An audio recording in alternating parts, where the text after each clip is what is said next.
guys. I'm going to talk about internal rotation today and some drills and strengthening exercises that we can do to improve our internal rotation. So we're all pretty familiar with external rotation, which when we squat, right, we're focusing on driving the knees out. That comes from your head. You're moving your femur, rotating it away from your body. Internal rotation is the opposite. And actually, you might think of it as a bad thing from the perspective of whenever we're squatting, someone's going to tell you knees out, they're never going to say knees in. And that's what internal rotation is, right? It's spinning your leg towards the midline of your body. However, to be able to have a sufficient range of motion there, about like 40 degrees, give or take, maybe 35 acceptable, is actually really important for everything from squatting to running. If you aren't able to get into internal rotation, then you're going to compensate elsewhere.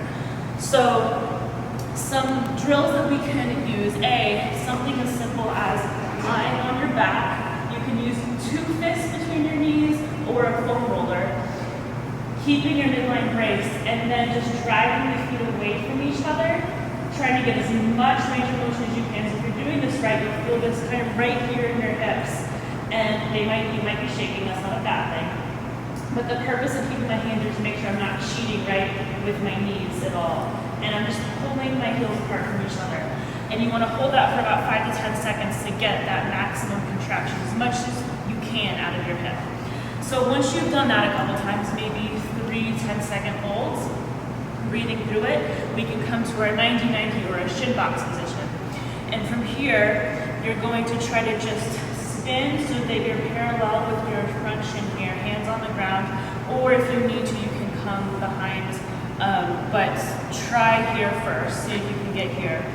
And you're going to, this is important, without compensating by rolling forward, because this is really easy, right? If I just fold forward and shift onto this front hip, I can easily get this heel way up, especially passively. But we want to try to get this back hip bone down into the ground. So I'm going to take a deep breath, get my spine long, breathe into my belly, brace, and then try as much as I can. You might have noticed like this little shift forward, right? But to get that back heel way off the ground. And then I'll do the same thing that I did when I was on my back, driving my heels away from each other, just trying to brace and get as much range of motion as I can for about 10 seconds while breathing through it. And then you can switch to the other side and do the same thing.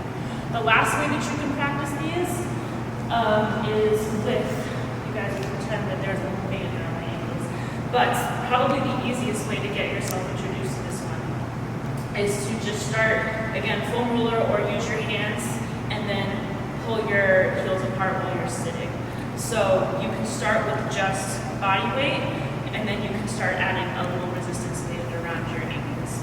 All right? Something else to pay attention to when you're doing these is do one leg at a time, and then see if you feel any difference between the sides, and then do both legs and see if one side is really lacking in range of motion compared to the other one. That's something good to pay attention to, because obviously if that's the case, then you'll want to work a little bit more on that side. All right, so there's some internal rotation drills and strengthening exercises.